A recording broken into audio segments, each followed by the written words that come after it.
네, 안녕하세요. 저는 고려대학교 DSBA 연구실 석사과정 노영빈입니다. 오늘 제가 다룰 내용은 오픈 인포메이션 익스트랙션이라는 NLP의 한 태스크이고 하나의 논문을 다루기보다는 이 오픈AI라는 태스크에 관한 개괄적인 설명을 드리도록 하겠습니다. 네, 그럼 먼저 오픈AI가 왜 필요하고 어떤 것인지에 대해서부터 살펴보도록 하겠습니다. 네, 지금 여기 보이시는 텍스트들은 버트의 논문에서 발췌한 초록의 일부입니다. 그래서 텍스트가 굉장히 많고 단 두 문장으로 이루어졌음에도 불구하고 밑에 보이신 것과 같이 굉장히 많은 정보들을 저희가 추출할 수 있다는 것을 알 수가 있습니다. 그래서 버트가 물론 저자들의 주장이긴 하지만 버트가 conceptually simple하고 empirically powerful하다라는 정보가 있고 또 버트가 이러이러한 태스크들에 대해서 이러이러한 성능을 거두었다라는 다양한 정보들이 있는데 여기서 의문을 가질 수가 있는 것이 과연 이러한 정보들을 우리가 자연어의 형태로 가지고 있는 것이 효율적인 것인가 라는 것입니다. 이에 대한 대안으로 나타난 것이 바로 여기 보이시는 Relational Tuple이라는 것입니다. 관계형 튜플이라고 하는데 이 관계형 튜플은 보이시는 대로 이 가운데에 있는 굳이 가운데에 있어도 되진 않는데 가운데에 있는 Relation 또는 Predicate라는 것을 중심으로 이 양쪽에 있는 아규먼트들이 어떠한 관계를 가지고 있는가를 표현하는 정보 저장 방식이라고 생각을 하시면 되겠습니다. 그래서 지금의 예시에서는 우리가 정보를 추출하고자 하는 형태의 어떤 텍스트들이 굉장히 주어 동사 목적어로 잘 나눠질 만한 문장이기 때문에 이렇게 주어 동사 목적어를 나눈 듯한 릴레이셔널 튜플이 등장했지만 단순히 주어 동사 목적어를 나누는 것뿐만 아니라 어떤 두 개의 아규먼트가 특정한 관계를 가지고 있다라는 것이 텍스트에서 드러날 경우에 모든 형태의 관계를 다 관계형 투플로 표현할 수 있다는 것이 핵심이고 이렇게 관계형 투플로 표현할 경우에 제가 뒤에 설명을 드리게 될 몇 가지의 장점을 가지고 있게 됩니다. 먼저 첫 번째 장점으로는 이 관계형 투플이 그 퀘스천 앤서링에서 굉장히 많이 사용이 되는데 이 릴레이 인포메이션 리트리버리 굉장히 용이하다는 것이 첫 번째 장점입니다. 그래서 만약에 우리가 어떤 QA 시스템이 버트의 스쿼드 2.0 F1 스코어가 얼마냐라는 퀘스천 쿼리를 받았다고 했을 때 이 퀘스천 쿼리를 파싱을 해서 이게 버트에 관한 질문이구나 라는 것을 알아낸다면은 우리가 가지고 있는 데이터베이스, 릴레이셔널 튜플의 데이터베이스에서 버트에 관한 이 릴레이셔널 튜플만을 필터링 할 수가 있을 것이고 이런 방식으로 인포메이션 리트리버를 할 수가 있다는 것입니다. 그리고 그 중에서도 우리가 스쿼드 2.0 F1 스코어를 원한다는 것을 또 파싱을 통해서 알아냈으면은 그 중에서는 이제 릴레이셔널 튜플을 가지고 우리가 그런 정보들을 가져올 수 있다라는 것입니다. 그래서 이렇게 인포메이션 리트리버를 하는 데 있어서 좀 유용한 형태의 정보 저장 방식이다라고 할 수가 있겠고 두 번째로는 이게 좀 약간 신선한데 만약에 우리가 이제 밑에 같은 경우에는 앞서 보셨던 버트의 초록에서 가져온 정보라고 하면은 위에 같은 경우에는 버트를 인용한 논문들, 디스틸버트라든지 타이니버트라든지 엑셀넷이라든지 이런 다양한 논문들로부터 정보를 추출했을 때 이 논문들이 버트를 인용한 논문들이기 때문에 버트에 관한 정보를 가지고 있을 것이고 그러한 정보들이 릴레이셔널 튜플의 형태로 표현이 되었을 때 버트라는 오브젝트를 아규먼트로 가질 수밖에 없습니다. 그래서 이러한 형태의 릴레이셔널 튜플이 나타났을 때 이것들을 엣지를 릴레이션으로 하는 그래프로 표현을 했을 때 이런 방식으로 표현을 할 수가 있게 되고 이렇게 표현을 할 경우에 가지는 장점은 현재는 이제 버트를 중심으로 이제 그래프가 지금 만들어져 있는데 만약에 우리가 디스틸버트와 엑셀넷의 관계를 좀 간접적으로나마 알고 싶다라고 하면은 디스틸버트와 엑셀넷이 하나의 그 릴레이셔널 튜플에 등장하지 않았다고 하더라도 이러한 그래프 형태의 정보 저장 방식을 통해서 디스틸버트가 버트의 디스틸 버전이고 엑셀넷이 뭐 버트를 아웃퍼폼 하니까 디스틸버트는 엑셀넷보다는 좀 언더퍼폼하는 모델이겠구나 라는 어떤 간접적인 정보들을 우리가 추출할 수 있다는 것이 이 릴레이셔널 튜플 형태 정보 저장 방식의 장점이라고 할 수 있겠습니다. 그래서 이 인포메이션 익스트랙션 시스템은 다양한 소스 텍스트로부터 이러한 릴레이셔널 튜플, 꼭 릴레이셔널 튜플이 아니더라도 정형화된 형태의 정보로 변환하는 역할을 해주고 이 인포메이션 익스트랙션 시스템이 정보를 이렇게 변환하는 역할을 해주고 변환된 정보들이 다운스트림 태스크, QA라든지 아니면 널리지 베이스 컨스트럭션이라든지 이런 다양한 다운스트림 태스크에 적용이 돼서 다양한 어떤 비즈니스적 가치를 창출할 수 있는 형태의 정보로 저장이 된다는 것입니다. 그래서 정보 추출 시스템을 좀 구분을 해보면은 여기 앞서 보셨던 대로 이렇게 그 릴레이셔널 튜플이 있는데 이 릴레이셔널 튜플 중에 이 릴레이션의 형태에 따라서 두 가지로 나뉘게 됩니다.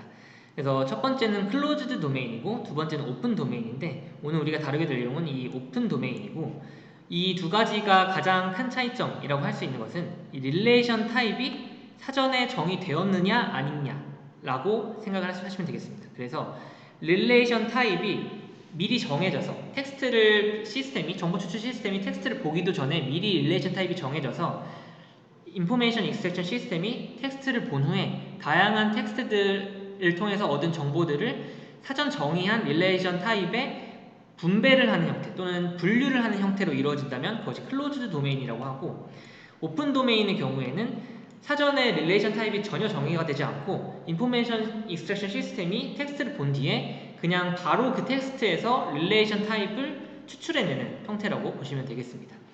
그래서 지금 보시는 형태의 그 릴레이션 튜플은 아규먼트 0, 릴레이션, 아규먼트 1 이렇게 세 개로 나눠져 있고 이 릴레이션 타입이 어떻게 생겨나느냐에 따라서 클로즈드와 오픈으로 나뉜다고 생각을 하시면 되겠습니다. 그러면 클로즈드 도메인 인포메이션 익스트랙션에 대해서부터 먼저 설명을 드리도록 하겠습니다. 이 클로즈드 IA는 오픈 IE 이전에 먼저 생겨난 그 인포메이션 익스트랙션 방식이고 특정 도메인에서 자주 사용되는 릴레이션 타입을 미리 정해놓은 다음에 그 정의된 릴레이션 타입에 해당하는 관계형 튜플만을 추출을 하게 됩니다. 그래서 이 기본 텍스트가 이렇게 나타났다고 하면은 이 텍스트들 3개가 있는데 이 3개는 다 같은 의미를 지니는 문장입니다. 그래서 버트가 스쿼드 2.0, F1 스코어가 83.1이다 라는 의미를 지니는 문장들인데 이 다양한 문장들을 보고서도 지금 같은 경우는 사이언스 도메인의 인포메이션 익스트랙션 시스템인데 이 도메인의 전문가가 이 사이언스 도메인 또는 뭐 딥러닝 도메인에서는 이러이러한 릴레이션 타입이 많이 사용이 되니까 이걸 미리 정해놓고 시작을 하자 라고 이렇게 릴레이션 타입들을 이렇게 정해놓은 다음에 yield, embed, improvement, outperform, train test 이런 다양한 단어들이 이 사이언스 도메인에서는 많이 사용이 되니까 이거를 predefined relation 타입으로 정해놓자 라고 한 뒤에 텍스트를 보고 나서 이렇게 텍스트 3개를 보니 이거는 yield라는 릴레이션 타입의 그 분배가 될 수 있는, 할당이 될 수 있는 내용들이다 라고 인포메이션 익스트랙션 시스템이 판단을 하고 그것을 but yield f1 of 83.1이라는 릴레이셔널 튜플로 변환을 해주는 것이 이 클로즈 도메인 인포메이션 익스트랙션 시스템입니다. 그래서 다양한 텍스트를 보더라도 미리 정해진 릴레이션 타입으로 튜플을 만들어버리는 형태라고 생각을 하시면 되겠습니다. 그래서 이 사이언스 도메인뿐만 아니라 비즈니스 도메인에서 많이 사용되는 릴레이션 타입 또는 스포츠 도메인에서 많이 사용되는 릴레이션 타입들을 미리 정해놓고 그 도메인의 텍스트만을 그 도메인의 IE 시스템이 본 다음에 그 도메인에 맞는 릴레이셔널 튜플을 추출하게 되는 형태의 정보 추출 시스템이라고 생각을 하시면 되겠습니다. 그래서 이게 되게 도메인 스페시픽한 내용이라는 것을 이제 단박에 알아차릴 수가 있는데 여기서 발생하는 문제점이 새로운 릴레이션 타입 만약에 트렌드가 좀 변화하거나 아니면 새로운 개념이 등장을 해서 이 새로운 개념 또는 새로운 트렌드를 좀 포괄할 수 있는 릴레이션 타입을 우리가 좀 그 정보 추출 시스템에 반영하고자 할 때 새롭게 학습을 하거나 새롭게 규칙을 정하지 않는 이상 이러한 릴레이션 타입은 그 기존의 시스템에서 반영할 수가 없다 라는 점이 하나의 단점이고 또 두 번째 단점으로는 당연한 이야기겠지만 비즈니스 도메인에 해당하는 비즈니스 인포메이션 익스트랙션 시스템은 사이언스 도메인 텍스트를 보고 다양한 정보 또는 정확한 정보들을 추천할 수 없다라는 것이 또 하나의 단점입니다. 그래서 미리 정해진 릴레이션 타입이 있는데 비즈니스 도메인에 맞게 미리 정해진 릴레이션 타입이 있는데 그것을 사이언스 도메인이나 스포츠 도메인에 적용을 해서 정보를 추출할 수 없다라는 것은 너무 당연하고 좀 되게 어떻게 보면 그 스케일러빌리티가 좀 낮은 형태의 인포메이션 익스트랙션 시스템이라고 생각을 하시면 되겠습니다.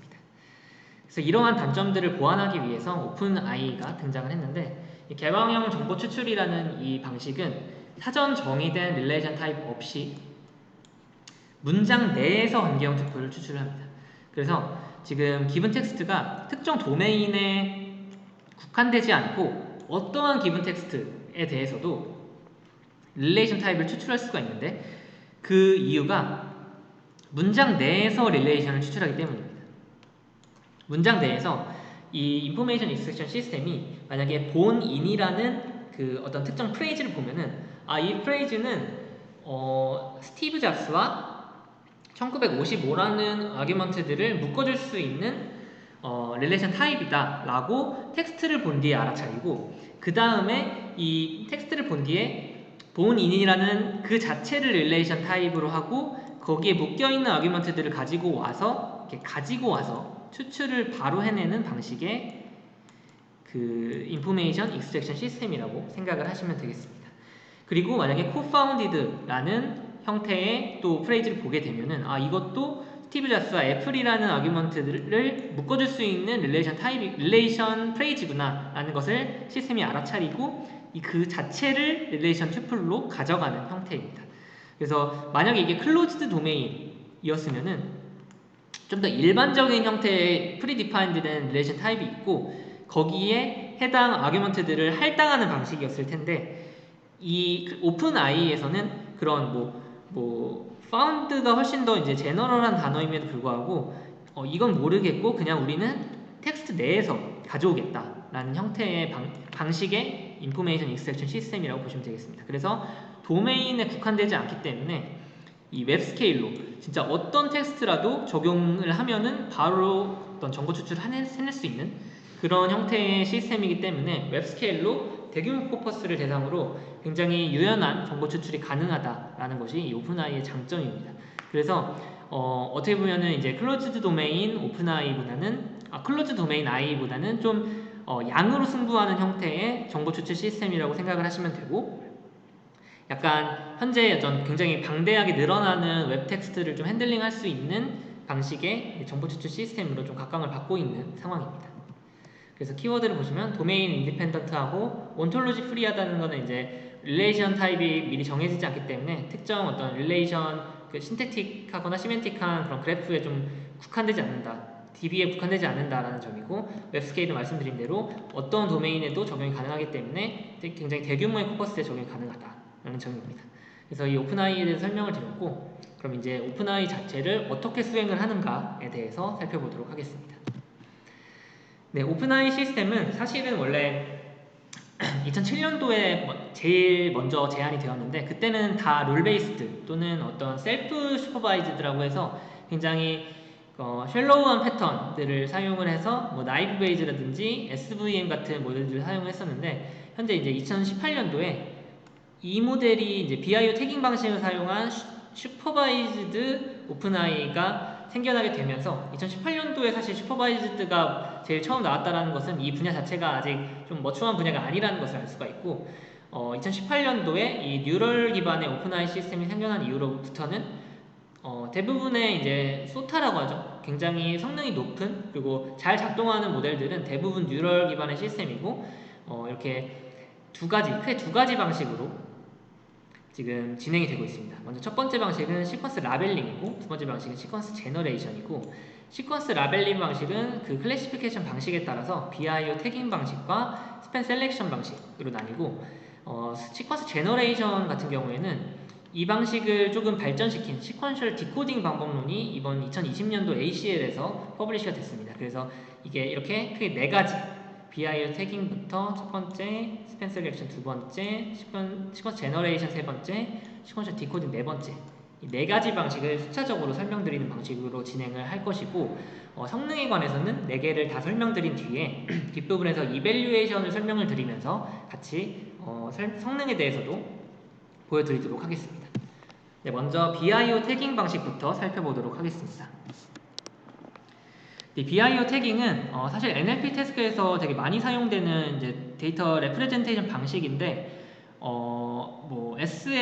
SRL이라 시멘틱 롤 라벨링이라든지 되게 다양한 NLP 태스크에서 많이 사용이 되죠. 그래서 비기닝, 인사이드, 아웃사이드의 약자로 이 토큰 레벨의 태그를 통해서 현재 이제 우리는 오픈 i를 하고 있기 때문에 각 아규먼트나 프레디케이트가 어디서 시작이 되고 어디서 끝나는지를 표기하는 방식이라고 생각을 하시면 되겠습니다. 그래서 앞서 보셨던 문장이죠. 본인 1955 스티브 잡스 co-founded Apple in 1976이라는 문장이 있을 때 이거를 이제 똑같이 NLP 태스크에서 하는 것과 마찬가지로 토크나이징해서 이렇게 토크나이즈드 시퀀스로 만들어주게 됩니다. 현재 이제 온점 같은 경우는 제가 편의상 제거를 했고요. 그래서 이러한 형태에서 우리가 이제 BIO 태깅을 하나씩 수행을 하게 될 텐데, 먼저 본이라는 토큰의 경우에는 지금 현재 이제 앞서 말씀드린 대로 튜플이 이제 두 개가 있는데 지금 한 문장에서 두 개의 튜플이 나오게 되는 상황입니다. 그래서 두 개의 튜플 각각을 BIO 태깅으로 표현을 해줘야 되고, 이 두 개를 한꺼번에 표현하지 않고 각각을 표현을 해서 이 토크나이즈드 센텐스가 모델의 인풋으로 들어갔을 때 이 두 개가 모두 인풋으로 나올 수 있도록 해주는 형태의 모델링을 진행을 하게 됩니다. 그래서 각각 BIO 태깅을 진행을 해보도록 하겠습니다.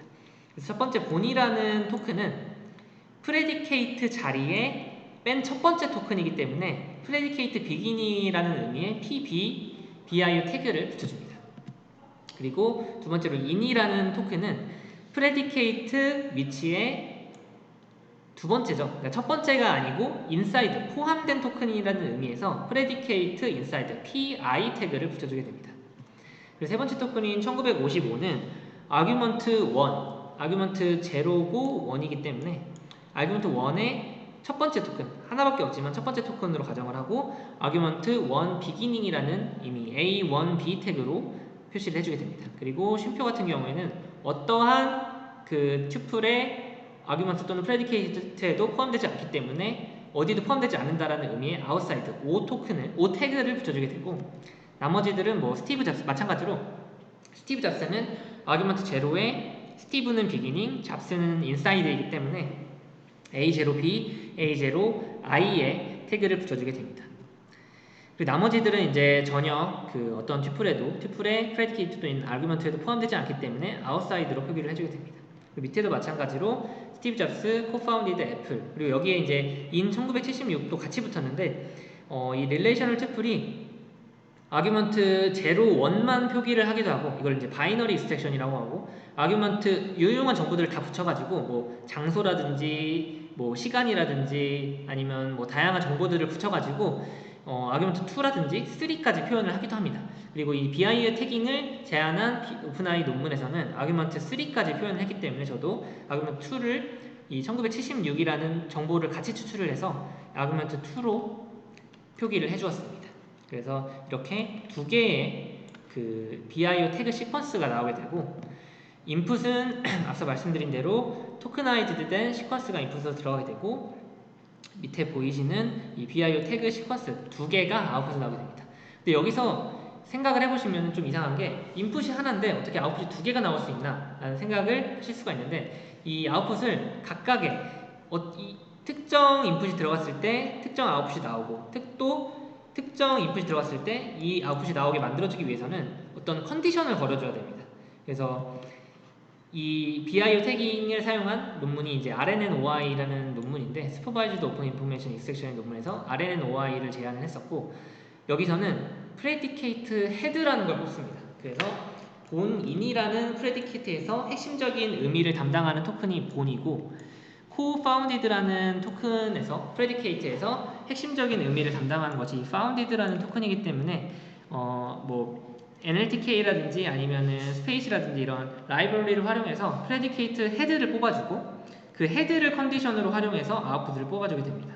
그래서 input 시퀀스와 프레디케이트 헤드가 본일 때는 이 첫 번째 태그 시퀀스가 나오게 되고, input 시퀀스와 그 founded라는 토큰이 프레디케이트 헤드로 컨디션이 걸렸을 때는 이 두 번째 태그 시퀀스가 아웃풋으로 나오게 되는 형식으로 모델링을 진행을 하게 됩니다.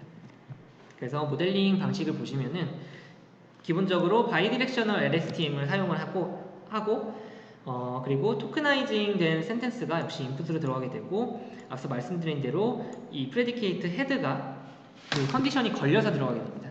그래서 각각의 모든 시퀀스를 포스태그 인베딩과 워드 인베딩을 진행을 해서 이걸 컨캣을 해주게 되는데, 컨캣을 해서 바이일 STM에 인풋으로 넣어주게 되는데, 이때 말씀드린 대로 이걸 컨디션으로 모델에도 걸어줘야 되기 때문에 이 본이라는 토큰의 워드 임베딩과 포스태그 임베딩을 모든 시퀀스의 그 워드 임베딩과 포스태그 임베딩에 컨캣을 해주는 방식으로 컨디션을 걸어줍니다.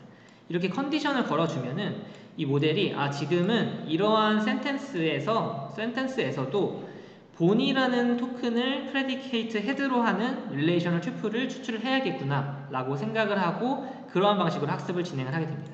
그래서 본인이 프레디케이트 1955가 아규먼트 1, 스티브 잡스가 아규먼트 0라는 형태로 이 바이디렉셔널 LSTM이 태그 시퀀스를 내뱉게 되고, 이 태그를 클래시피케이션 할 때는 각각의 이제 토큰 레벨로 클래시피케이션을 하게 됩니다. 이제 여기다가 이제 사실은 지금 토큰 레벨로 클래시피케이션 할 때 이게 어떤 CRF라든지 이런 것들을 적용을 하지 않았기 때문에 CRF 같은 것들을 적용하면은 약간의 성능 향상의 여지가 있을 것 같습니다. 그리고 마찬가지로 founded라는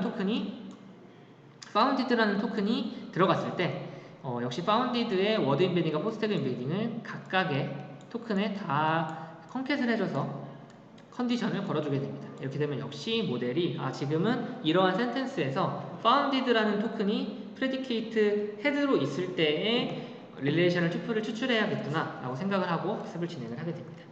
그래서 여기까지가 이제 BIO 태깅 방식을 활용한 RNNOI라는 방법론에 대한 설명이었습니다. 그리고 이제 스팬 셀렉션 방법론으로 넘어가 보도록 하겠습니다. 기본적으로 앞서 말씀드린 대로 이제 RNNOI는 바이디렉셔널 LSTM을 활용해서 이 인풋 시퀀스가 들어갔을 때 그 태그 시퀀스를 내뱉게 되는 BIO 태깅 방식의 클래시피케이션 방법이었는데, 이 스팬 OI는 토큰 레벨로 이제 클래시피케이션을 진행하는 게 아니라 스팬 레벨, 그러니까 스팬이라는 것이 어떤 범위라는 것을 의미하는데 어디서부터 어디까지가 아규먼트 0이고 어디서부터 어디까지가 프레디케이트이고 이러한 범위를 예측하는 방식으로 학습을 진행을 하게 됩니다. 그게 이제 첫 번째로 스팬 OI가 가지고 있는 첫 번째 RNNOI와 다른 점이고, 두 번째로는 이게 대부분 이제 현재 오픈AI 시스템들은 다 이렇게 작동을 하는데, 앞선 RNNOI가 프레디케이트 헤드를 라이브러리나 뭐 어떤 다양한 방식을 통해서 뽑아낸 뒤에 한 개의 모델을 학습시켰다면, 그러니까 전체 태그셋을 시뮬테니어스하게 뽑아주는 모델을 하나만 학습을 시켰다면, 이 스팬 OI부터는 프레디케이트 모델과 아규먼트 모델을 각각 따로 학습을 시켜서 인풋 센텐스를 넣어줬을 때 프레디케이트 스팬을 뽑아내고, 이 프레디케이트 스팬을 컨디션으로 해서 아규먼트 모델이 그 해당 프레디케이트에 걸려있는 아규먼트들을 뽑아내게 되는 그런 방식으로 학습을 진행을 하게 됩니다. 그래서 프레디케이트 모델과 아규먼트 모델이 각각 나눠져 있다는 것이 스팬 OI의 RNNOI와의 다른 점입니다. 그래서 먼저 프레디케이트 모델을 학습하는 방식부터 살펴보게 되면은 여기서는 사실 어떠한 컨디션도 없는 것이 당연합니다. 왜냐하면 RNNOI에서는 프레디케이트 헤드를 컨디션으로 걸어서 그 헤드에 맞는, 그리고 그 센텐스에 맞는 릴레이셔널 튜플을 태그셋을 클래시피케이션 했다면은, 이번에는 프레디케이트 모델은 센텐스를 인풋으로 받아서 모든 센텐스에 있는 모든 프레디케이트를 다 뽑아놔야 되는 것이기 때문에 어떠한 컨디션도 걸어주지 않습니다. 그래서 워드 임베딩과 포스태그 임베딩 두 개를 활용을 해서 바이디렉셔널 LSTM에 인풋으로 넣어주게 되면은 이 우리의 프레디케이트 모델이 스팬 레벨로 클래시피케이션 하게 되는데, 우리가 궁금한 것은 이 해당 스팬이 프레디케이트인지 아닌지입니다. 그래서 지금의 예시 같은 경우에는 H4부터 H6 이런 히든 벡터가 있는데, 여기서부터 여기까지의 지금 스티브 잡스 코라는 스트링을 의미를 하는데, 이 스티브 잡스 코라는 스트링이 프레디케이트의 확률이 얼마나 되냐가 궁금한 것입니다. 사실 우리는 정답을 알고 있기 때문에 본인이라는 프레이즈와 스팬과 co-founded라는 스팬이 프레디케이트의 확률이 높아야 되고 나머지는 다 낮아야 됩니다. 그러면은 이제 스티브 잡스 코라는 스팬은 프레디케이트 확률이 낮게 나와야 되는데, 그러면 이제 이거를 어떻게 하면 확률 값으로 바꿔줄 수 있을 것이라는 것이 이슈가 됩니다. 그래서 이 모델에서는 이런 방식의 피처를 활용을 하는데, 여기서 H4, 5, 6라는 스팬이 있으면은 중간에 있는 것들은 활용하지 않고 이 첫 번째와 마지막 것만 활용을 하게 됩니다. 그래서 첫 번째 히든 벡터와 마지막 히든 벡터 그리고 그것의 합차를 모두 컨캣을 해서 플립 커넥트 레이어에 넣어준 다음에 그거를 2차원의 벡터로 만들어주게 되면은 이거는 프레디케이트일 확률, 프레디케이트가 아닐 확률 이렇게 뭐 0.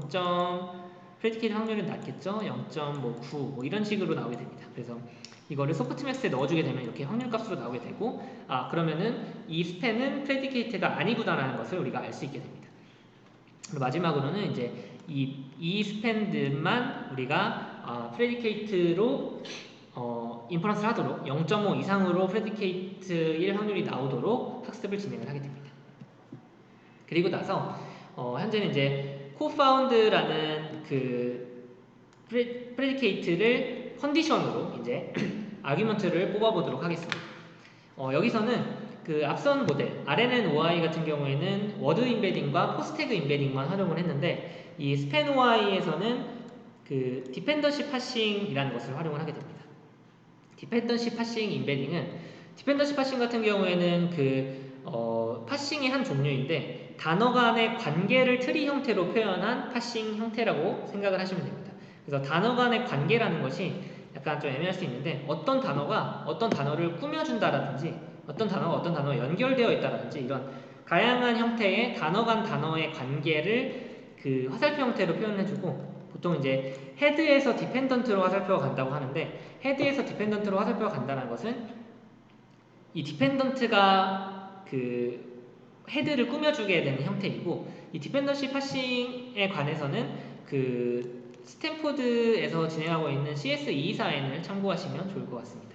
그래서 이 디펜던시 파싱을 먼저 센텐스에 관해서 수행을 하게 된 다음에 이 디펜던시 파싱은 항상 헤드에서 디펜던트로 화살표가 갈 때 이 화살표에 라벨이라는 게 붙습니다. 그래서 이 라벨이 의미하는 것은 이 헤드와 디펜던트가 페런트와 차일드가 어떠한 형태로 연결이 되어 있는가를 표현해주는 라벨이고 지금 같은 경우에는 본이라는 토큰이 founded라는 토큰의 차일드인데 연결이 되어 있는데 adverb modifier라는 형태의 관계로 연결이 되어 있다는 의미입니다. 그래서 인베딩을 할 때는 이 본이라는 토큰에 대해서 인베딩을 할 때는 본이라는 토큰의 페런트 노드와 어떠한 관계 지금 현재는 adverb modifier로 연결이 되어 있으니까 이 adverb modifier라는 라벨 자체를 인베딩을 하게 됩니다.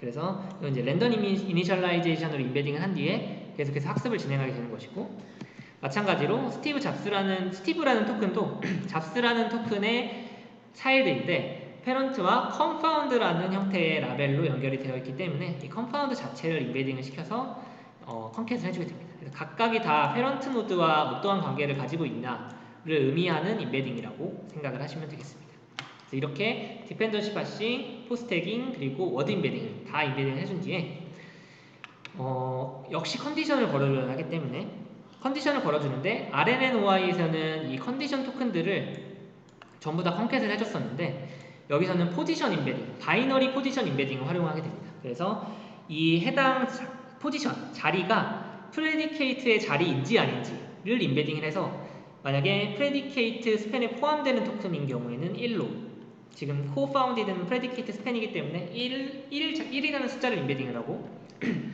다른 토큰들은 프레디케이트 스팬에 포함되지 않기 때문에 0이라는 밸류를 인베딩을 해서 벡터로 붙여주게 됩니다. 그래서 이렇게 컨디션까지 걸어준 컨캐티네이트 된 벡터 시퀀스를 바이디렉셔널 LSTM의 인풋으로 넣어주게 되면은 역시 이제 아규먼트 모델이 앞서 프레디케이트 모델과 했던 것과 마찬가지로 스팬 레벨의 클래시피케이션을 해서 어떤 것이 가장 아규먼트 1에 적합한지 어떤 것이 아규먼트 2에 적합한지 어떤 것이 아규먼트 0에 적합한지를 판단을 하게 됩니다. 그래서 이런 방식으로 프레디케이트 모델로 먼저 프레디케이트 스팬을 뽑아내고 프레디케이트 스팬을 뽑아냈으면은 그것을 컨디션으로 아규먼트 모델이 아규먼트 스팬을 뽑아내는 방식이다 라고 생각을 하시면 되겠습니다. 그래서 지금까지가 스팬 셀렉션에 관련된 설명이었고 이제는 시퀀스 제너레이션에 대해서 설명을 드리도록 하겠습니다. 시퀀스 제너레이션은 사실 기존의 방식과 완전히 다른 방식이라고 생각을 하시면 되겠습니다.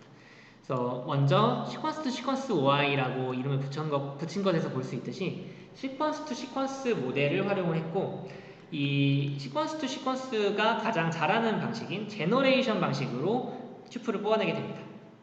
그래서 만약에 인풋이 이렇게 똑같이 토크나이즈드 된 센텐스 형태로 있다라고 하면은 이 토크나이즈드 센텐스를 인풋으로 받아서 시퀀스 투 시퀀스 모델이 하나씩 토큰 레벨로 시퀀스 제너레이션을 하게 됩니다.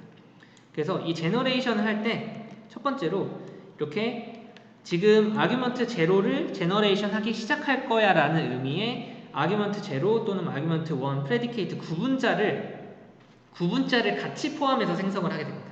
그래서 지금 형태는 아규먼트 제로 스타트 토큰을 먼저 생성을 하고 그 다음에 스티브 잡스를 생성을 하고 여기까지가 아규먼트 제로라는 의미의 아규먼트 제로 엔드 토큰을 구분자를 생성을 하게 됩니다. 그래서 이렇게 구분자를 포함을 해서 생성을 해내는 방식이 시퀀스 제너레이션 방식이고 여기서 한 가지 특징인 게 지금 보면은 워즈라는 토큰은 사실 이 센텐스에는 지금 없는 토큰입니다.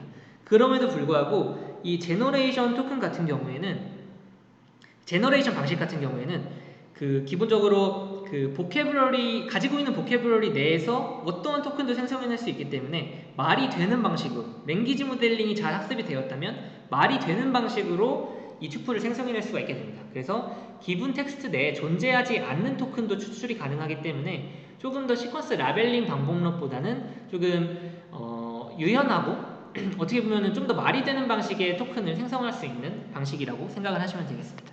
그래서 두 가지 특징이 구분자를 포함해서 생성을 하고 기본 텍스트 내에 존재하지 않는 토큰도 추출이 가능하다라는 점입니다. 그래서 방식을 보시면은 역시 ByLSTM을 활용을 하게 되고 마찬가지로 토크나이즈드 된 센텐스가 인풋으로 들어가게 되면은 워드 인베딩만 활용을 하게 됩니다. 여기서는 포스트태그 인베딩 활용하지 않고 워드 인베딩만 활용을 해서 인코더에 인풋으로 넣어주게 되면 이렇게 인코더 인풋이 각각의 시퀀스 토큰 레벨로 벡터가 나오게 되고 그것을 이제 첫 번째 디코더 스텝에서는 스타트 토큰의 인베딩 벡터와 마지막 히든 스테이트가 역시 히든 스테이트 인풋으로 들어가서 LSTM 셀 연산을 거치게 돼서 이제 히든 스테이트가 나오게 되고 그 히든 스테이트를 통해서 클래시피케이션을 하게 되면은 아규먼트 제로를 먼저 생성을 하게 되는 방식으로 이제 학습 또는 인퍼런스가 시작이 되게 됩니다. 그리고 나서 이제 보통의 시퀀스 Y가 대부분 그렇지만 오토 리그레시브 형식으로 이 아규먼트 제로 토큰이 다음 스텝에 인풋으로 들어가게 됩니다. 그래서 아규먼트 제로를 인베딩 한 뒤에 역시 LSTM 인풋으로 들어가게 되면은 원래는 사실은 이 히든 벡터가 히든 스테이트 인풋으로 들어가 줘야 되는데 여기서 역시 많이 사용하는 그 시퀀스 방식의 어텐션이 활용이 되게 됩니다. 그래서 컨텍스트 벡터를 뽑아내게 되는데 컨텍스트 벡터를 뽑을 때는 이전 스텝의 히든 벡터와 인코더의 각각의 히든 스텝의 벡터들을 다 프로덕트를 해서 어텐션 스코어를 얻어낼 수가 있고 그 어텐션 스코어들을 소프트맥스를 적용하게 되면은 이제 뭐 한 0.1이라든지 0.2라든지 이렇게 그 어텐션 웨이트가 나오게 됩니다. 그래서 이 어텐션 웨이트를 통해서 리니어 컨비네이션을 하게 되면은 썸을 하게 되면은 웨이티드 썸을 하게 되면 이렇게 컨텍스트 벡터가 나오게 되고 그 컨텍스트 벡터와 이전 스텝의 히든 스테이트를 컨캣해서 히든 벡터로 넣어주게 되면은 다음 스텝의 히든 벡터가 이렇게 산출이 되게 됩니다. 그리고 나서 이걸 통해서 클래시피케이션 하게 되면은 스티브라는 아규먼트 제로의 비기닝 토큰이 생성이 되게 됩니다. 이게 마찬가지로 계속해서 이제 이런 방식으로 똑같이 컨텍스트 벡터를 뽑아내게 되고 다음 스텝에 인풋으로 넣어주고 이런 식으로 오토리그레시브하게 계속해서 학습이 되는 방식입니다. 네, 역시 컨텍스트 벡터와 이전 스텝의 히든 스테이트가 인풋으로 들어오게 되죠. 이런 식으로 계속해서 생성을 해내다가 마지막에 이제 아규먼트 1까지만 생성을 하는 것이 이 시퀀스 투 시퀀스 Y의 규칙이기 때문에 여기까지가 아규먼트 1이다 라는 의미의 구분자가 생성되기 전까지 계속해서 생성을 해내게 됩니다. 그래서 이 방식이 시퀀스 제너레이션 방식이었고 다음은 시퀀셜 디코딩, 이 시퀀스 제너레이션 방식을 발전시킨 시퀀셜 디코딩 방법론에 대해서 설명을 드리도록 하겠습니다.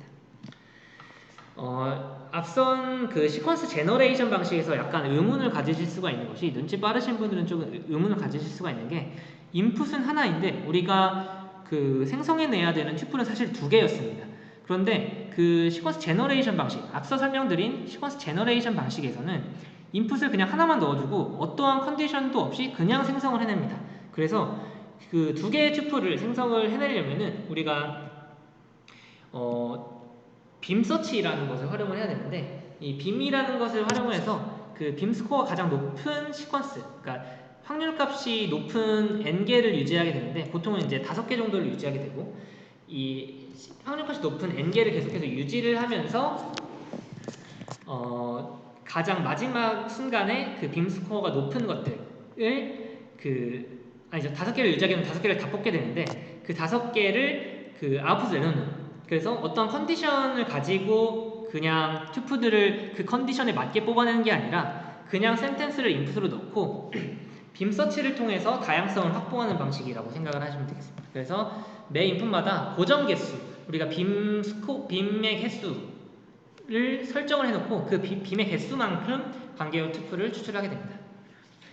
그렇게 되면은 이제 좀 한 가지 문제가 생길 수 있는 게, 빔 서치라는 것 자체가 기본적으로 확률값이 높은 것들을 계속해서 이제 그 빔으로 유지를 하기 때문에 계속 유사한 형태의 그 튜플들이 확률값이 높게 나올 수가 있고, 그래서 최종적으로도 유사한 형태의 튜플만 추출을 할 수가 있게 됩니다. 그래서 이게 상당히 큰 문제이고, 이런 시퀀스 투 시퀀스 OI 방식에서는 상당히 큰 문제로 알려져 있고, 여기서도 예시에서 볼 수 있는 것과 마찬가지로 founded라는 토큰을 가지고 있는 지금 튜플들만 최종 아웃풋으로 나오게 되어서 이 was born in이라는 그 토큰을 우리가 추출을 해내야 함에도 불구하고 이 튜플만 그 빔 서치를 통해서 추출을 해내게 되는 상황이라는 것입니다. 그래서 누락되는 골드 튜플이 많아지기 때문에 전반적인 리콜이 하락하게 된다는 문제점이 생기게 됩니다. 그래서 이 Iterative Memory Based Joint Open Information Extraction이라는 논문에서, 이게 이제 ACL 이번 연도에 출판이 된 논문인데, 인코더와 디코더 구조를 그대로 활용하는데 여기서 컨디션을 걸어줌으로써 다양성을 확보하게 되고 유사한 튜플들을 추출하지 않는 방식을 제안을 했습니다. 그래서 먼저 첫 번째로 한 가지 달라진 점이 인코더로 biLSTM이 아니라 버트를 활용했다는 점이 처음 다르고, 이 버트를 활용한 오픈AI에서의 첫 번째 논문이라고 생각을 하시면 되겠습니다. 그래서 인코더로 버트를 먼저 활용을 했고, 그리고 앞서 설명드린 시퀀스 제너레이션 방식 그대로 인코더를 통해서 인코딩을 한 후에 오토리그레시브 방식으로 디코더에서 계속해서 생성을 해내는, 구분자를 포함해서 시퀀스를 생성해내는 방식으로 첫 번째 튜플을 생성해내게 되는데, 이때 빔 사이즈를 1로 설정을 해서 첫 번째 튜플을 생성을 해내게 됩니다. 그래서 스티브 잡스 was born in 1955라는 튜플이 먼저 첫 번째 튜플로 디코디드 시퀀스가 나오게 됐고, 여기서 이제 우리가 원하는 것은 이 스티브 잡스 was born in 1955라는 튜플이 아닌 co-founded라는 그 릴레이셔널 프레디케이트를 가지는 튜플을 추출하고 싶은 것입니다. 그래서 이 모델에게 어떤 식으로 컨디션을 걸어주냐면, 이 디코디드 시퀀스, 우리가 앞서 추출한 첫 번째 튜플을 인코더 인풋으로 넣어줘서 이거를 컨디션으로 활용해야 됩니다. 그래서 이렇게 모델 인풋으로 넣어주게 되면은 다음 스텝에서 이 디코더가 디코딩을 할 때, 지금 스티브 잡스 was born in 1955라는 튜플이 인코더에서 인풋으로 들어갔으니까 지금은 이 튜플은 추출을 하면 안 되겠다라는 방식으로 학습을 하게 됩니다. 그래서 똑같은 방식으로 이렇게 컨텍스트 벡터 활용해서 또 빔 서치를 1로 제너레이션 하게 되면은 이렇게 co-founded라는 릴레이션을 가지는 튜플이 생성이 되게 됩니다. 그래서 역시 시퀀스를 디코딩 한 다음에 이거를 또 다시 인풋으로 활용해도 되는 방식이라서 이터레이티브 메모리라고 이제 이름을 지은 것 같고, 역시 두 번째 튜플 또한 인코더의 인풋으로 활용한다는 점을 기억해 주시면 되겠습니다. 그러면 이제 우리는 사실 알고 있는 것이 이 센텐스를 기본으로는 튜플이 2개밖에 안 나오는 것이 정상이기 때문에 이제는 튜플을 그만 생성하는 것이 옳습니다. 그래서 모델에게도 그것을 알려줘야 되는데, 여기서는 이제 생성이 다 됐다라는 것을 알려주기 위해서 end of extraction이라는 그 토큰을 생성하게 하는 방식으로 학습을 진행하게 되고, 이렇게 학습이 되면은 모든 센텐스에 대해서 모든 투플이 다 인풋으로 들어간 경우에는 end of instruction을 생성하는 방식으로 모델이 학습을 진행을 하게 됩니다. 그래서 지금까지가 이제 시퀀셜 디코딩 방법론이었고, 정리를 해보면은 BIO 태깅 방식은 먼저 프레디케이트 헤드를 라이브러리 통해서 뽑아낸 다음에 각각의 그 토크나이즈된 시퀀스를 바이레스미 인풋으로 넣어줘서, 근데 이제 프레디케이트 헤드를 컨디션으로 걸어줘야 되기 때문에 이 워드 인베딩과 포스트택 인베딩은 각각의 그 타임스탬프에 컨캣해서 인풋을 넣어줬고, 스팬 셀렉션은 앞선 방식과 유사한데 토큰 레벨이 아니라 스팬 레벨로 진행을 했고, 프레디케이트 모델과 아규먼트 모델이 나눠져서 각각 학습을 진행하게 된다라고 말씀을 드렸습니다. 그리고 시퀀스 제너레이션은 인코더 디코더 구조의 시퀀스 투 시퀀스 모델을 활용을 했고, 그냥 워드 인베딩만 활용을 해서 센텐스가 인풋으로 들어가게 되면은 인코딩이 되고, 그 인코딩된 시퀀스와 각각의 디코더의 타임스탬프, 이전 스텝의 히든 벡터와 어텐션 연산을 통해서 컨텍스트 벡터를 얻어낸 다음에 그 컨텍스트 벡터를 활용해서 다음 스텝의 시퀀스를 제너레이션 하는 방식이었습니다. 그리고 마지막으로 시퀀셜 디코딩은 시퀀스 제너레이션 방식을 보완을 해서 빔 서치로 방식으로 다양성을 확보하는 것이 아니라 이미 생성된 튜플들을 인코더의 인풋으로 넣어줘서 다음 스텝에서는 디코더가 인코더의 인풋에 포함된 튜플은 생성하지 않도록 하는 방식으로 유사성을 확보한 방법론이었습니다. 그래서 여기까지가 방법론에 관한 설명이었고, 이밸류에이션에 관해서 설명을 드리고 나서 성능에 관해서 또 설명을 드리도록 하겠습니다. 네, 우리가 사실 오픈AI라는 태스크를 진행을 하면서 좀 이슈가 있는 것이, 과연 시스템이 어떠한 튜플을 내뱉게 되면은 그 튜플이 맞는 튜플인지 아닌지, 사실 그거는 좀 판단하기가 굉장히 좀 주관적이고 애매합니다. 그래서 이거를 어떻게 하면 최대한 객관적으로 좀 표현을 할 수 있을까라고 연구자들이 고민을 해서 만들어낸 것이 매칭 펑션이고, 이 매칭 펑션을 어떻게 활용하느냐에 따라서 이밸류에이션의 결과가 달라지게 됩니다. 그래서 먼저 앞서 보셨던 이제 그 시퀀스 제너레이션 형태에서의 골드와 아웃풋을 가져왔고, 이걸 통해서 두 가지의 매칭 펑션으로 성능 평가를 해보도록 하겠습니다.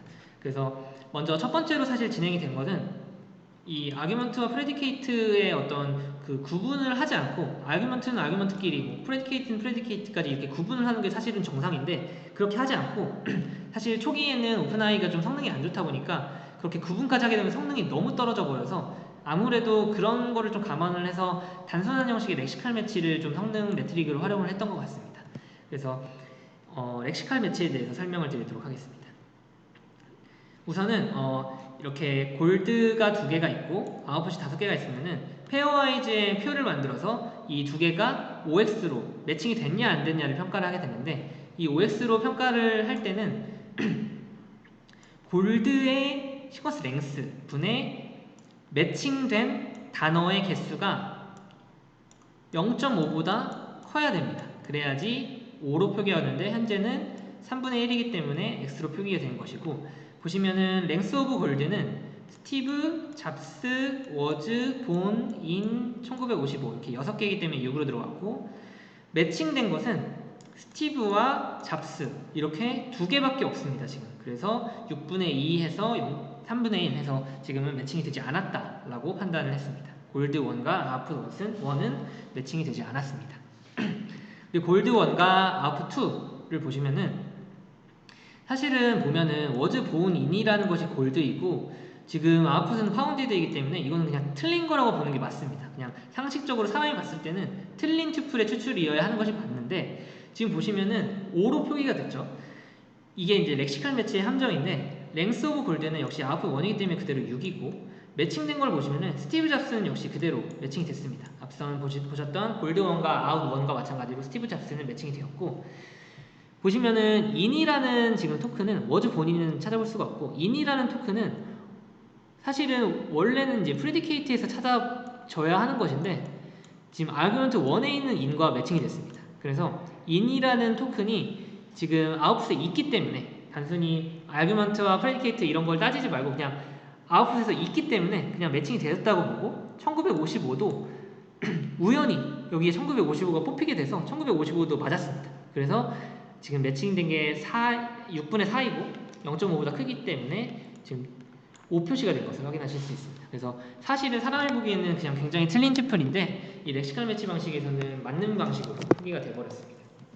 그래서 이런 방식으로 페어와이즈로 다 표현을 하게 되면은 이렇게 그 표가 생성이 되게 되고, 리콜을 볼 때는 그 골드가 한 개라도 5가 있느냐를 보게 되면은 다행히 지금 골드 1에 아웃풋 2가 5로 연결이 됐기 때문에, 사람이 보기에는 아니었지만 렉시컬 매치가 보기에는 5였기 때문에 둘 다 매칭이 돼서 1.0이 나왔고, 프리시즌은 역시 아웃풋이 한 개의 골드, 적어도 한 개의 골드와 연결이 되었느냐라고 생각을 해서 이제 프리시즌 또 1.0이 돼서 F1 스코어가 무려 1.0이 나오게 되는 굉장히 레니언트한 방식, 굉장히 관대한 방식의 이밸류에이션이 이루어졌습니다. 그리고 여기에 이제 컨피던스 스코어가 이게 나오는데, 제가 컨피던스 스코어 같은 경우에는 그 방법론 설명을 드릴 때 편의상 생략을 했는데, 컨피던스 스코어라는 것이 있습니다. 오픈AI에서는 어떤 익스트랙션을 했을 때 이 익스트랙션이 얼마나 컨피던트한가를 표현하는 그 방법론들을 각각의 시스템이 제공을 하는데 아웃풋별로 뭐 0.6이라든지 뭐 0.82라든지 이런 식으로 컨피던스 스코어를 함께 제공을 하게 되면은 이 컨피던스 스코어로 스레숄딩을 할 수 있게 되고, 스레숄딩을 했을 때의 프리시즌 리콜, 뭐 스레숄딩을 이렇게 했을 때의 뭐 프리시즌 리콜 이렇게 계산을 하게 되면 AUC 커브를 그릴 수가 있게 되고, 이 AUC 커브의 이제 면적을 구하면은 또 하나의 매트릭이 돼서 이것도 역시 중요한 매트릭으로 이 오픈AI에서는 사용이 되고 있습니다. 그리고 이제 좀 더 엄격한 튜플 매치에 대해서 살펴보도록 하겠습니다. 역시 마찬가지로 표를 이렇게 그리게 되는데, 이번에는 OX가 아니라 각각의 페어와이즈 프리시즌 리콜을 구하게 됩니다. 그래서 지금 보시면은 프리시즌 리콜이니까 먼저 프리시즌부터 보시면은 전체 지금 랭스 오브 아웃풋이 1개, 2개, 3개, 4개이기 때문에 분모가 4, 매칭된 건 2개이기 때문에 2, 4분의 2가 됐고, 마찬가지로 랭스 오브 골드는 6, 하나, 둘, 셋, 넷, 다섯, 6개, 그리고 매칭된 건 2개이기 때문에 6분의 2 해서 골드 1과 아웃 1의 프리시즌 리콜은 4분의 2와 6분의 2가 됐습니다. 이번에는 튜플 매치 같은 경우에는 프리디케이트의 토큰이 아규먼트의 토큰과 연결되는 것을 허용하지 않습니다. 오직 프레디케이트는 프레디케이트끼리, 아규먼트 제로는 제로끼리, 1은 1끼리만 허용을 하기 때문에 여기서는 지금 리콜이 6분의 3, 프리시즌도 역시 1개, 2개, 3개, 4개, 5개, 6개 중에 3개 해서 6분의 3 이렇게 나온 것을 확인하실 수 있습니다. 그래서 조금 더 엄격해진 것이 확실하죠. 왜냐하면 프레디케이트끼리만 비교를 하게 되고 아규먼트 1끼리만 비교를 하기 때문에 그 토큰 자체가 그 해당 아규먼트에 없으면은 매칭이 되지 않습니다. 그래서 이런 식으로 각각의 페어와이즈 프리시즌 리콜을 구하게 되면은, 리콜 같은 경우에는 골드가 어떤 것과 가장 잘 매칭이 됐냐를 뽑아내서 맥스 리콜을 에버리지를 하게 돼서 이제 리콜을 구하게 되면, 아까는 리콜이 0.1이었는데 이번엔 0.75로 나와서 약간 낮아진 것을 확인하실 수가 있고, 프리시즌의 경우에도 역시 어떤 골드랑 가장 매칭이 잘 되느냐 하면은 사실은 골드 2랑 매칭이 잘 되는 게 너무나도 당연하죠. 왜냐면 이 아웃 원들이 다 파운디드라는 토큰만을 릴레이션으로 가지고 있었기 때문에 골드 2와 연결되는 게 당연합니다. 그래서 이렇게 그 맥스 골드 프리시즌을 역시 에버리지를 해서 구하게 되면은 아까는 1.0이었는데 이번에 0.97이 나오게 돼서 F1 스코어가 살짝 낮아지게 되는 조금 더 엄격한 방식의 이밸류에이션이라고 생각을 하시면 되겠습니다. 성능을 보시면은 이 리OI 2016과 카브라는 데이터셋의 이름인데, 리OI 2016은 렉시컬 매치, 관대한 이 매칭을 활용했고, 카브는 튜플 매치를 활용을 했습니다. 그래서 사실은 튜플 매치를 활용하는 것이 좀 당연하지 않나 라고 생각을 하실 수 있는데, 이 리OI 같은 경우에는 그 카브랑 아마 제가 기억하기로는 카브 자체가 이제 튜플 매치를 제안한 논문인데, 이 데이터를 제안하면서 튜플 매치까지 제안을 한 논문인데, 이 이전에 나온 논문이라서 이렇게 렉시컬 매치를 활용을 한 것 같습니다. 그래서 저 또한 이제 개인 연구를 진행을 할 때 이 데이터를 활용할 때는 이 매칭 펑션을, 이 데이터를 활용할 때는 이 매칭 펑션을 활용을 했고, 결과적으로 보시면은 이 이모지라는 시퀀셜 디코딩 방법론이 카브 데이터셋에서 가장 성능이 높은 것을 확인하실 수가 있습니다. 근데 여기서 한 가지 조금 주의를 하셔야 될 게, 이 시퀀스 라벨링 방법론, 이렇게 BIO 태깅이나 스팸 셀렉션 방법론은 텍스트에 있는 그 튜플만을 텍스트 내에서만 튜플을 추출을 하기 때문에 만약에 볼드 튜플이 텍스트에 없는 것을 포함을 하고 있으면은 성능이 낮아질 수밖에 없습니다. 그런데 이 카브 데이터셋 자체가 그 사람이 직접 만든 크라우드 소싱으로 만든 데이터이기 때문에 텍스트 내에서만 튜플을 추출하는 게 아니라 사람이 그냥 직접 이게 맞다라고 생각을 하면은 문장 내에 없는 텍스트로도 튜플을 만든 형태의 데이터라서 이 시퀀셜 디코딩이나 시퀀스 제너레이션 방법론이 이점을 가질 수밖에 없는 방법론입니다. 그래서 약간의 좀 페널티를 가지고 있는, 그리고 시퀀셜 디코딩 방법론이나 제너레이션 방법론은 좀 어드밴티지를 가지고 있는 데이터셋이라고 보실 수 있겠고, 성능을 확인하시게 되면은 역시 그래도 성능이 꽤 차이가 있는 것을 확인하실 수 있습니다.